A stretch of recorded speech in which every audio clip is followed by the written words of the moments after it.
Hello everyone, आप सभी का बहुत बहुत स्वागत है मेरे चैनल लव स्टोरी टेलर पे। और गाइस, आज मैं आपके साथ स्ट्रेंज इंसिडेंट का नेक्स्ट पार्ट लेके आई हूँ। चलिए उसे शुरू करते हैं। जैसे कि हमने पिछले पार्ट में देखा था कि यहाँ पर वांगची और उसकी पूरी फैमिली मिलकर खा रही होती है। थोड़ी सी ऑकवर्ड सिचुएशन हो जाती है, लेकिन फाइनली वो सारे के सारे मिलकर खुश होकर खाना खाते हैं। यहाँ पर जंगचा बहुत प्यार से केयर कर रहा होता है शिचन की, और विंग जो है वो वांगची को छेड़ रहा होता है, टीज कर रहा होता है। और नानी इन सबको इस तरह से खुश देखकर काफ़ी खुश होती हैं। उनकी यहाँ पर जो नीज आई हुई थी वो भी काफ़ी खुश होती है, और वो कहती है, अरे आप लोग इतनी बाहर गए और विंग को आप मेरे लिए कुछ नहीं लेके आए। विंग कहता है, ओह तुम्हारे लिए जो सामान है ना वो अंदर पड़ा है, डोंट वरी, मैं तुम्हारे लिए भी भिजवा दूंगा। नेक्स्ट टाइम आऊँगा तो मैं ग्रैनी को कहकर, यानी कि नैनी को कहकर तुम्हारा जितना भी सामान होगा वो दे दूंगा। वो मुस्कुराती है और कहती है, भूलना नहीं। यहाँ पर विंग खाता है। अब उस बेचारे का वांगची से विदा होने का टाइम आ गया था, लेकिन उसे बिल्कुल अच्छा नहीं लग रहा था। लास्ट नाइट वो दोनों एक दूसरे के साथ रहे थे बिना कुछ किए, सेल्फ कंट्रोल रखे। लेकिन यहाँ पर विंग जो था वो अब वांगची के बिना सेल्फ कंट्रोल रख के तो जी सकता था, लेकिन बेचारा उससे दूरी बर्दाश्त नहीं करवा रहा था। खाने के बाद वो ना जाने कितनी सारी डिमांड करता रहता है, जानबूझकर खाने की एक्टिंग करता रहता है ताकि बस उसे थोड़ा सा और समय वांगची के साथ मिल जाए। यहाँ पर जो हमारे प्यारे से शिचन गए थे वो भी जंगचा के साथ बड़े ही प्यार से टाइम बिता रहे होते हैं। और जंगचा को भी अब पता था कि उसके घर जाने का टाइम आ गया। उसका भी बिल्कुल दिल नहीं कर रहा था जाने का, और वो यहाँ पर विंग को बड़े ही प्यार से इमोशनल तरीके से ऐसे देखते हुए मन मन में इशारों में बोल रहा होता है कि प्लीज़ वांगची को आज के लिए अपने यहाँ रख लो। विंग यहाँ पर इशारों में कहता है, पागल है क्या, बिल्कुल भी नहीं, सोचना भी मत। वांगची और मेरे अपार्टमेंट में भूचाल आ जाएगा, कभी सोचना भी मत। और मैं एक रात तन्हा रह सकता हूँ, दूसरी रात सेल्फ कंट्रोल करना बहुत बड़ी बात होती है। यहाँ पर वो इशारों में वॉइस टॉक चल रही थी कि हमारा वांगची विंग को देखता है। वांगची जो है वो विंग से कहता है, जब मैं अपने दोस्तों को बताऊंगा ना कि मैं जीत गया हूँ, मुझे उनके एक्सप्रेशन देखने में बड़ा मज़ा आएगा। तो विंग कहता है, तुमने अभी तक अपने दोस्तों को बताया नहीं, चलो बताओ उन्हें, और उन्हें नेक्स्ट राउंड की टिकट की भी फ़ोटो भेज देना। यहाँ पर वांगची कहता है, सीरियसली, मैं सोच रहा था कि उन्हें फेस टू फेस बताऊँ तो कैसा रहेगा। यहाँ पर वांगची कहता है, सॉरी वेवोशन कहता है, नहीं नहीं, उन्हें बता दो, खामखा उन लोगों को भी टेंशन हो रही होगी, वो तो कहीं ये ना सोच रहे हो कि शायद तुम नेक्स्ट राउंड में आए ही नहीं, इसलिए तुमने उन्हें कुछ नहीं बताया है। वांगची कहता है, ये भी हो सकता है, वो लोग तो मेरा फेलियर सोच रहे होंगे, रुको मैं अभी उन्हें भेजता हूँ। वांगची यहाँ पर फोटो क्लिक करके भेज देता है, हे गाइस, मैं नेक्स्ट राउंड के लिए सेलेक्ट हो गया। और यहीं पे शुयंग का सबसे पहले उसे कॉम्प्लीमेंट आने लगता है, फिर मेम्या का, और फिर यहाँ पर उसे नीहो सिंह कॉम्प्लीमेंट देता है, कॉन्ग्रेचुलेट करता है।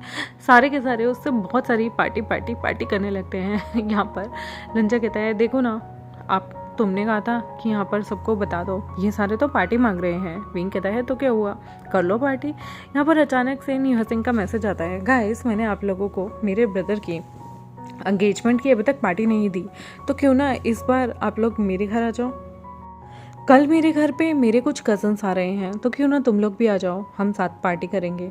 क्योंकि मेरे ब्रदर के हम लोगों ने बाहर की थी ना, तो एंगेजमेंट की वजह से मैं पार्टी नहीं दे पाया। मैं वांगची के नाम की भी पार्टी अपने घर में कर लूँगा, तो कैसा आइडिया रहेगा। यहाँ पर ये देखते ही वांगची थोड़ा सैड हो जाता है, क्योंकि नी मिंगजू की एंगेजमेंट पार्टी वो कैसे, किस मुँह से खाए। आई मीन नी मिंगजू ने जो भी उसके ब्रदर के साथ किया, लेकिन वो यहाँ पर अपने ब्रदर को देखने लगता है। और तभी यहाँ पर सारे कहते हैं, वाओ, हम आना चाहते हैं। यहाँ पर शुयंग भी लिख देता है, क्योंकि किसी को ये नहीं पता कि वांगची गेर है या उसका ब्रदर गेर है, और उसके दोनों के भाइयों के साथ क्या चल रहा है उन्हें कुछ भी नहीं पता था। यहाँ पर वांगजी जो है वो हेजिटेट होता है और कहता है कि मैं नहीं आ पाऊँगा, मेरी तबीयत कुछ ठीक नहीं लग रही। तो ये मैसेज यहाँ पर वेवोशन देख लेता है और कहता है, क्या हुआ, तुम कहाँ नहीं जा पा रहे, बताओ। यहाँ पर वो मैसेज चैट पढ़ता है, तो उसे दिखता है कि यहाँ पर नीहो सिंह उसे अपने घर बुला रहा है पार्टी करने के लिए। और वो थोड़े से मैसेज और पढ़ता है, तो उसे पता चलता है कि वो नी मिंगजू की पार्टी देने के लिए भी उन्हें बुला रहा है। यहाँ पर ये सिचुएशन बहुत ही ऑकवर्ड थी। विंग कहता है, जो तुम्हें ठीक लगे, तुम जाना चाहते हो तो तुम जा सकते हो। यहाँ पर वो जानता था कि अगर ये चीज़ इस इतने प्यारे माहौल में उसने छेड़ी तो शिचन और जंगचा का मूड बहुत ज़्यादा ख़राब हो जाएगा। तो वो वांगजी को इशारों में मना करता है कुछ भी करने के लिए, और वो उसे कहता है, देखो, तुम्हारी एक पर्सनल लाइफ है, तुम्हारे बहुत सारे दोस्त हैं, अगर वो चाहते हैं कि तुम वहाँ जाओ तो तुम्हें जाना चाहिए। क्योंकि बहुत सारी ऐसी चीज़ें होती हैं जिसे हमें लाइफ में नज़रअंदाज भी करना चाहिए और लेट गो भी करना चाहिए, स्पेशली तब। जब उन चीज़ों में दूसरों की कोई गलती नहीं है। ये बात कहकर वो इशारों में बोलता है कि अगर तुम जाना चाहते हो तो तुम जा सकते हो। वांग जी यहाँ पर विंग से पूछता है, वहाँ पर मेरा मन नहीं मानता। विंग कहता है, देख लो, अगर तुम उस पार्टी में नहीं जाना चाहते तो तुम्हें सेलिब्रेशन की अलग से पार्टी देनी होगी। फिर तुम क्या कहते हो? यहाँ पर वांग जी चुप था, क्योंकि सेलिब्रेशन की अलग से पार्टी देने के लिए पैसे लगेंगे और उसके पास इतने पैसे हैं नहीं। वो बेचारा चुप हो जाता है। तो विंग कहता है, अपने मन को क्यों मारते हो? जो होना था हो गया, तुम्हें खुश होना चाहिए। जो होना था वो अच्छा हुआ है। वो उसके कान में कहता है, मैं खुश हूँ, जंगचा तुम्हारे ब्रदर के साथ है तो तुम्हें भी अब लेट गो कर देना चाहिए। यहाँ पर वो जैसे ही ये बात बोलता है, वांग जी कहता है, ठीक है तो मैं लिख देता हूँ, मैं जाऊँगा उस पार्टी में। विंग कहता है, ठीक है, पिक एंड ड्रॉप तुम्हें मैं कर दूँगा। तो यहाँ पर विंग उसे कहता है, कोई बात नहीं, मैं तुम्हें पिक भी कर लूँगा और ड्रॉप भी कर दूंगा। यहाँ पर जैसे ही वो ये बात बोलता है ना, तो वांग जी स्माइल करता है और कहता है, ठीक है। वांग जी यहाँ पर पार्टी में जाने के लिए हाँ भर देता है। वांग जी का पहले मन तो नहीं कर रहा था, अपने ब्रदर के सामने वो कुछ बोल नहीं पा रहा था, लेकिन यहाँ पर विंग कहता है, वांग जी के कुछ दोस्त उससे पार्टी मांग रहे हैं तो उसे जाने की इजाज़त तो आप दे देंगे ना? यहाँ पर शिचन कहता है, ऑफ कोर्स, दोस्तों के साथ तो रहना चाहिए, खूब मस्ती करनी चाहिए। वांग जी बेचारे को गिल्ट फील होने लगता है कि उसने अपने ब्रदर से छुपाया है कि वो पार्टी उसके नेक्स्ट राउंड में जाने की ही नहीं, बल्कि उस चीज़ की भी थी जिस चीज़ की वजह से उसके भाई ने कितना सफ़र किया है। उस बेचारे को गिल्ट होने लगता है। उसकी आंखें थोड़ी सी ना वाटरी सी हो गई थी, मतलब आंखें भर सी आई थी। लेकिन यहाँ पर विंग बड़े ही प्यार से वांग जी को चिक पे किस कर देता है और कहता है, मिस यू बेबी। और वो यहाँ से कहता है, चलो अब मैं जा रहा हूँ, मुझे बाय नहीं करोगे? और जंगचा, चलो तुम भी चलो यहाँ से। यहाँ पर बड़े ही प्यार से वो जंगचा को खींचता हुआ अपने साथ ले जाता है और बाय बोल देता है। जंगचा, जिसका बिल्कुल मन नहीं कर रहा था, वो बड़े मरे मन से वहाँ से चला जाता है। वांग जी जो था वो थोड़ा सा सैड दिख रहा था। तो शिचन कहते हैं कि क्या हुआ, तुम इतने सैड क्यों लग रहे हो? तुम तो पहले बहुत एनर्जेटिक थे, खुश थे, अचानक से तुम्हें क्या हो गया? यहाँ पर वांग जी कहते हैं, कुछ नहीं, वो मैं थोड़ा थक गया हूँ। वांग जी के ब्रदर कहते हैं, ओह थक गए हो, जाओ जल्दी जाके रेस्ट करो। वांग जी यहाँ पर अपने बेड पे आता है। यहाँ पर शुयंग लिखता है, हे गाइस, मैं वांग जी को पिक कर लूँगा और वांग जी, मैं, म्या, हम सारे के सारे इकट्ठे आएंगे और गाइस बहुत मज़ा आएगा। हम चारों के चारों खूब धूम मचाएंगे और तुम्हारे जो ब्रदर आ रहे हैं उनके साथ भी हम खूब मस्ती करेंगे। यहाँ पर बड़े ही प्यार से न्यू सिंह कहता है, मेरे ब्रदर थोड़े चिड़चिड़े हैं जो भी आ रहे हैं। एक्चुअली वो मेरे कज़न ब्रदर हैं, मेरी मॉम के साइड के, और वो थोड़े से नकचिड़े हैं। यहाँ पर वो कहता है, कोई बात नहीं, हम देख लेंगे, लेकिन हम पार्टी फुल एंजॉय करेंगे। वो मजाक में कहते हैं, सोजू मंगवा रखी है क्या? सोजू एक तरह की अल्कोहल ड्रिंक होती है जिसे कोरिया में, चाइना में, हांगकांग में इस जगह पिया जाता है। तो यहाँ पर मुस्कुरा कर कहता है, नेकी और पूछ बिल्कुल, ऑफ कोर्स, तुम जो चाहो, एम्प्रेस स्माइल, जिस भी तरीके की चीज़ें चाहो अवेलेबल होंगी। डूड, ये नी हुए सिंह का घर है। यहाँ पर नी हुए सिंह कहता है, तुम सबका बहुत बहुत वेलकम है। तो फिर मिलते हैं कल शाम को। यहाँ पर जैसे ही वो ये बात बोलता है, सब तो बहुत चेयर अप कर रहे थे, बट वांग जी, जो कि बेचारा स्लो मोशन में फेक स्माइल रखे हुए अपनी चीज़ों को रिस्पॉन्ड कर रहा था, वो जानता था उसके लिए बिल्कुल हेल बराबर है। वो यहाँ पर जा तो रहा है पर उसका दिल घबरा रहा था, क्या वो अपने ब्रदर को धोखा दे रहा है? यहाँ पर उसके मन में बहुत सारी चीज़ें चल रही थी। नेक्स्ट डे होता है, सुबह होती है। यहाँ पर विंग, जो कि अपने ऑफिस के लिए निकल गया था, विंग अपने ऑफिस में काफ़ी ज़्यादा उसका बहुत सारी भारी भारी मीटिंग्स होती हैं, तो वो उन्हें अटेंड कर रहा होता है, क्योंकि उसने लास्ट टाइम एक मीटिंग छोड़ दी थी वांग जी के साथ जाने की, वो भी थी नॉन स्टॉप उसकी मीटिंग्स रहती है। वो वांग जी से कहता है कि क्या तुम कैब करके जा सकते हो? लेने तुम्हें मैं आ जाऊँगा, क्योंकि विंग जो था वो अपने काम को छोड़कर भाग नहीं सकता था। और कुदरती बाय चांस की बात ये थी कि विंग की जो मॉम थी वो भी आज सरप्राइज़ देने के लिए आ गई थी, और विंग जो था वो उनके सामने फटाफट से छोड़कर इस पूरी जगह को जा नहीं सकता था। वो अपनी मॉम के हाथ में अपनी वीकनेस नहीं रखना चाहता था, और लवांगची की तो कोई खबर अभी फ़िलहाल वो अपनी मॉम के हाथ लगना भी नहीं चाहता था, क्योंकि उसे डर लगता था कि कभी ये औरत रिवेंज लेने पे आई या कुछ भी इसका दिमाग उल्टा तो ये वांग जी को नुकसान पहुंचा सकती है। इसलिए विंग जो था वो वहाँ पर रहता है। यहाँ पर शुयंग सबको कहता है कि मैं तुम्हें पिक करने आ जाता हूँ। शुयंग अपने घर से निकलता है और सीधा वांग जी के घर आ जाता है। वो वांग जी को पिक करने के लिए आता है। वांग जी उसकी गाड़ी में आके बैठ जाता है। शुयंग यहाँ पर उसके बाद वांग जी के साथ ही म्या को पिक करने के लिए जाता है। वांग जी यहाँ पर बोल देता है कि मेरा एक फ्रेंड मुझे पिक करने आ रहा है। लेकिन मिम्या जो थी वो यहाँ पर ऑलरेडी अपने घर से निकल गई थी। मिम्या के डैड जो थे वो यहाँ पर उसे छोड़ने के लिए न्यू सिंह के घर ऑलरेडी रास्ते में छोड़ते हुए जा रहे थे, क्योंकि उसके डैड को कुछ काम था। यहाँ पर पूरे रास्ते वांगची को शुयंग के साथ अकेले गाड़ी में जाने को मिल रहा था। वांगची की धड़कनें बहुत तेज़ हो रही थी और बहुत अजीब भी लग रहा था, क्योंकि लाइफ में जब वो शुयंग को बहुत पसंद करता था तब तो कभी उसे इस तरह से अकेला मौका ही नहीं मिला। जब वो उसे इतना एडमायर करता था तो उसे कभी वो मौका नहीं मिला, और आज जब उसकी लाइफ में कोई और आ गया है तो ये सीन थोड़ा उसे ऑकवर्ड बनाता है। यहाँ पर शुयंग वांगजी को बड़े ही प्यार से देखता है और कहता है, वांगची क्या हुआ, तुम चुप चुप क्यों बैठे हो? अच्छा बताओ कौन सा गाना सुनोगे? वांगची मुस्कुराता है और कहता है, नहीं तो मैं तो चुप चुप नहीं हूँ। यहाँ पर शुयंग कहता है, तुम वैसे पिछले कुछ दिनों से काफ़ी बदल गए हो। मैंने तुम्हारी अंदर चेंजेस देखे हैं। पहले तुम हम लोगों के साथ बहुत ज़्यादा वक्त बिताते थे जब तुम्हारा घर यहाँ पे नहीं था, लेकिन जब से तुम यहाँ आए हो तुम थोड़े बदल गए हो। कहीं तुम्हारे बड़ी सोसाइटी के लोगों के साथ फ्रेंडशिप तो नहीं होगी? हम लोगों को छोड़ तो नहीं दोगे? वांगची यहाँ मुस्कुराता है और कहता है, बिल्कुल भी नहीं। शुयंग यहाँ पर वांगची के हाथ पर हाथ रख के कहता है, ऑफ कोर्स मुझे पूरा यकीन है।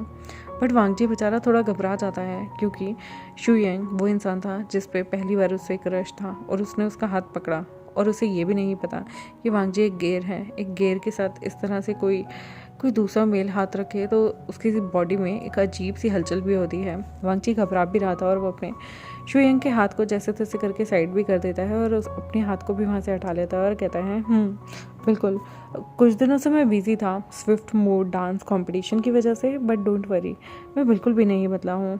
मैं आज भी वही वांगची हूँ जिसे तुम लोग पसंद करते हो।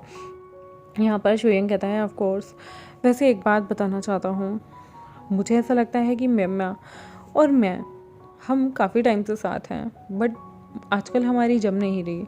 आई डोंट नो क्या हो गया है। मिम्या और मैं, हमारे बीच बहुत लड़ाइयाँ होने लगी पिछले कुछ टाइम से। जब तक तुम अपनी चीज़ों में बिजी थे मैं बता ही नहीं पाया। यहाँ पर वो थोड़ा सैड दिखता है तो वांगची पूछता है, शुयंग क्या हुआ, क्या सब ठीक है? शुयंग यहाँ गहरी सांस लेता है और कहता है, मुझे ऐसा लगता है कि मिम्या मेरे से ज़्यादा बात नहीं करती, मुझे अवॉइड करती है। मुझे लगता है फैमिली प्रेशर के चलते शायद हम लोगों को आगे चल के ब्रेकअप करना पड़े। यहाँ पर वांगची कंसर्न होता है, क्योंकि वांगची ने हमेशा उन लोगों को हैप्पी देखा है, एक दूसरे के साथ देखा है, एक दूसरे से बात करते एक दूसरे के साथ इतने टाइम से देखा है। तो वांगची को शॉक लगता है और वो पूछने लगता है कि ऐसा क्यों हुआ।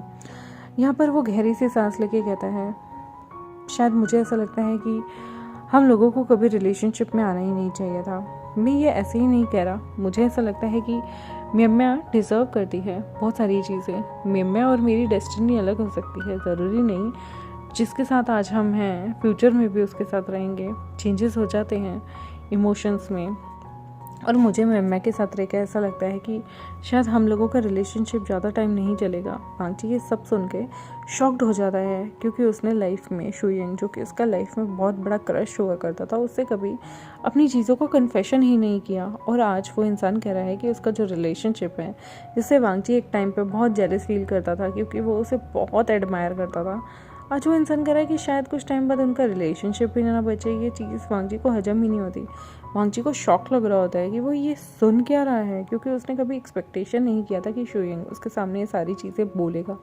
और लिटरली उसके दिल में ना बहुत बहुत ज़्यादा पेन सा हो रहा होता है ये बात सुनकर। वो कहता है, पर शुयंग बात क्या हुई है? शुयंग कहता है, आई डोंट थिंक सो कि हम लोगों की पटेगी, हम लोगों की चलेगी, और मैं उसके लिए प्रिपेयर हूँ। वांगची कहता है, बट तुम्हें एक चांस देना चाहिए। यहाँ पर शुयंग मुस्कुराता है और कहता है, मैं खुद को झूठी होप नहीं देना चाहता। अगर मेरी और मिम्या की नहीं भी बनेगी तो मुझे कोई प्रॉब्लम नहीं है। शायद मेरी डेस्टिनी ने मेरे लिए कुछ और चुना हो। वांगची कहता है, तुम लोग कितने टाइम से साथ थे? तो यहाँ पर शुयंग कहता है, तो क्या हुआ? बी प्रैक्टिकल वांगची, आज की लाइफ में चीज़ें होती रहती हैं, और आई गेस अगर सामने वाला बंदा तुम्हारे साथ नहीं रहना चाहता तो तुम्हें उसे फोर्स नहीं करना चाहिए, और मैं मिम्या को कभी भी फोर्स नहीं करूँगा किसी भी चीज़ के लिए। वांगची को ऐसा लग रहा था जैसे 2 मिनट के लिए वो सफोकेटेड हो गया हो। उसे ऐसा लग रहा था जैसे उसके सामने शुयंग नहीं बल्कि विंग कह रहा है, तो क्या हुआ अगर हमें अलग रहना पड़े तो? क्योंकि वो ये चीज़ कभी सोच भी नहीं सकता कि अगर उसे विंग से अलग होना पड़े, या जिस इंसान से वो प्यार करता है उससे अलग होना पड़े। शुयंग के मुंह से, जो कि हमेशा मिम्या के आगे पीछे घूमता रहता था, दोनों एक दूसरे के साथ लवी डवी रहते थे, दोनों एक दूसरे को छोड़ते ही नहीं थे, और जिस म्यम्या के लिए उसने अपना फर्स्ट चीज़ें सेक्रीफाइस कर दी, क्योंकि उसे ये लगता था कि उसकी गैर आइडेंटिटी की वजह से कभी शायद उसे कोई अपनाएगा नहीं। और यहाँ पर उसे इतना अजीब लग रहा था ना, इतना अजीब, उसे इतना बुरा लग रहा था कि आज वो इंसान उसके सामने रिश्ता तोड़ने की बातें कर रहा है, जिस इंसान के मुंह से उसने कभी एक्सपेक्टेशन, उसे लगता था शायद म्यम्या और जो शुयिंग है ना वो आइडियल कपल हैं, इनके बीच तो कुछ हो ही नहीं सकता, ये हमेशा साथ रहेंगे, शादी तक करेंगे और शायद ये इनके बच्चों की शादी में भी जाए। पर आज वांगची को ऐसा लग रहा था कि शायद सब कुछ ना हर टाइम नहीं रहता, हर टाइम के लिए नहीं चलता। यहाँ उसे मन में विंग का ख्याल आने लगा, विंग की चीज़ें लगने लगी, उसके मन में ये आने लगा अगर विंग ने कभी मुझे छोड़ दिया तो। यहाँ उसे शुयिंग हिलाता है और कहता है क्या सोच रहे हो, ब्रेकअप मेरा हुआ है तुम्हारा नहीं। वांगची यहाँ पर कहता है बट मुझे तुम दोनों के लिए बहुत बुरा लग रहा है, हमने हमेशा तुम दोनों को साथ देखा है, चाहे कितने भी बुरा हो अच्छा टाइम हो। यहाँ पर शुयिंग कहता है उफ वांगची, टाइम का खेल है और ज़रूरी नहीं है हर रिलेशनशिप बहुत लॉन्ग एंड लास्टिंग चले, तो आई एम प्रिपेयर्ड। अगर कल को हमारा रिलेशनशिप ज़्यादा टाइम नहीं चलता तो इट्स ओके, मैं इस चीज़ को इतना दिल पे नहीं लेता, इतना बुरा नहीं मानता और आई फील कि जो भी होता है बहुत अच्छे के लिए होता है। वांगजी कहता है बट इसमें अच्छा क्या है, अगर तुम दोनों अलग होते हो आई गेस ये तो सबसे बुरी चीज़ होगी। यहाँ पर शुयिंग मुस्कुराता है और कहता है नहीं, मुझे नहीं लगता कि कुछ बुरा होगा। हाँ, अब मुझे ऐसा लगने लगा है कि अगर हम दोनों का ब्रेकअप ढंग से हो जाए तो ज़्यादा अच्छा रहे, शायद हम दोस्त रहें आगे चलकर। इतनी कैजुअली जब शुयिंग चीज़ों को ले रहा था तो वांगजी को अंदर ही अंदर गुस्सा आ रहा था कि कोई इंसान इतना प्यार करके, इतना टाइम साथ रहकर, एक दूसरे के साथ हमेशा लवी डवी रहकर, कोई इंसान इतनी कैजुअली कैसे बोल सकता है। वांगजी यहाँ पर कहता है तुम्हें बिल्कुल फ़र्क नहीं पड़ेगा। शुयिंग कहता है थोड़ा बहुत पड़ेगा बट मूव ऑन तो इंसान का नेचर है ना करना। वांगची को दिल में ना बहुत अजीब सा दर्द होने लगता है, यार ऐसी बातें क्यों कर रहा है ये।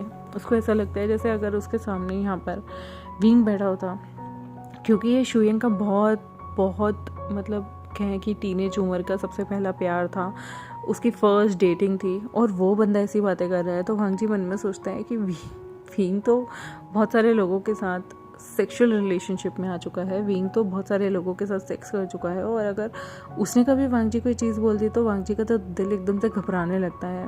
यहाँ पर शुयिंग उसके माथे पे हाथ लगाता है और कहता है क्या हुआ। वांगची उसके हाथ को थोड़ा साइड कर देता है और कहता है कुछ नहीं, बस मुझे लोगों के टच पसंद नहीं है। शुयिंग कहता है आजकल तुम बहुत अजीब सा वियर्ड सब बिहेव करने लगे हो वांगची, क्या हो गया तुम्हें, क्या हो गया। पहले तो तुम ऐसे नहीं बिहेव करते थे बट आजकल मैं तुम्हें देखता हूँ, जब भी कोई बॉय तुम्हें टच करे तुम्हें अच्छा नहीं लगता।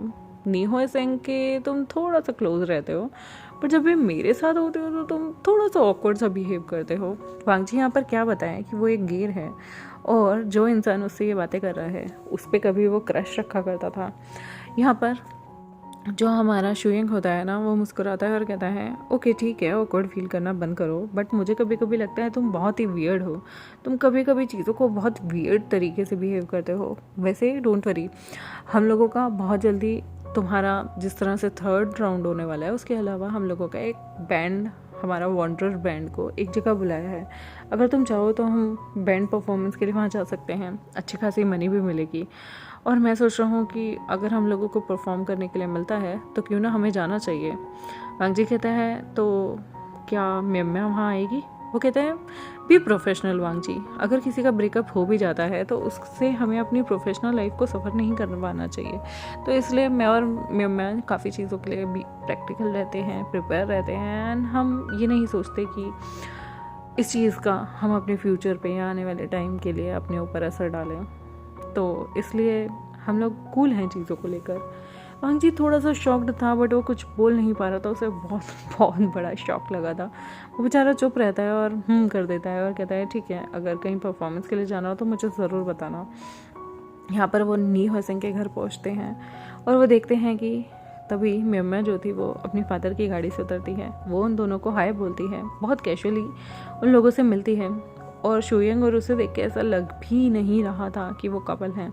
वो एकदम कैजुअली एक दूसरे के सामने घूम रहे थे। वांगची को ऐसा लग रहा था अगर इतना कैजुअली उसे विंग के आसपास घूमना पड़े तो शायद वो अपने इमोशंस पे कंट्रोल ही नहीं कर पाएगा, या तो वो रोने लग जाएगा या फिर वो विंग के साथ लड़ने लग जाएगा। और वो दोनों को देख देख के थोड़ा शॉक्ड हो रहा था। देखते हैं गाइस आगे आने वाले टाइम में क्या होगा। तब तक मेरे चैनल को सब्सक्राइब, वीडियोस को लाइक, बेल आइकन को प्रेस कर दें। और गाइस मैं आप लोगों के साथ माई लिटिल कैट जो है वो जल्द शेयर करूँगी, क्योंकि मैंने उसके अदर पार्ट लिखे नहीं हैं, मुझे टाइम नहीं मिला। जैसे उसके पार्ट लिख लूँगी मैं आप लोगों के साथ शेयर कर दूँगी। और थैंक यू सो मच उस स्टोरी को इतना प्यार देने के लिए, अप्रिसिएशन देने के लिए। मिलते हैं आपसे नेक्स्ट एपिसोड में, तब तक के लिए बाय बाय।